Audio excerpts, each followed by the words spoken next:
This is Today in Toronto, our daily podcast from torontotoday.ca. I'm Scott Sexsmith, and these are some stories making headlines on this Monday. And it's not just a regular Monday. The third Monday in January, which this year falls today, January 20th, is known by many as Blue Monday, the saddest day of the year. While there may be no scientific basis for unusual levels of sadness some claim to experience on Blue Monday, the Canadian Mental Health Association says it's when many Torontonians start to really feel the winter doldrums, the winter blahs, or seasonal affective disorder. We hope your Monday is not a Blue Monday.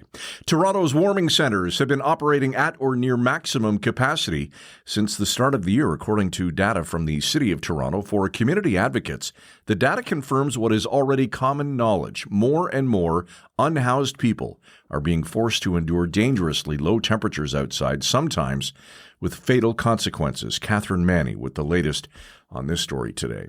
A committee of Toronto District School Board trustees voting last week to advance a motion to ask the province to create a mandatory equity, diversity, and anti-racism certification for all Ontario teachers. The motion passed unanimously at the Program and School Services Committee meeting. Then they called on TDSB Board Chair Nathan Shan to send a letter to the Ministry of Education and the Ontario College of Teachers advocating for the mandatory certification. Gabe Oatley with more on this story today. 2 snowy owls found dead at the Leslie Street Spit in late December died of avian influenza A, also known as H5N1. That according to the Toronto Region Conservation Authority. While the H5N1 strain primarily infects birds and other animals, in November, a teen in British Columbia contracted the virus, the first human case in Canada. Patrick Kane with more today. The Public Health Agency of Canada says 61 cases of salmonella across the country, including 20 here in Ontario, and 17 that have required hospitalization have been linked to recalled mini pastries. The agency says the sweet cream brand mini pastries have been distributed at bakeries, hotels, restaurants, cafeterias, hospitals, retirement residences, and have been served at catered events. More details in our story on site.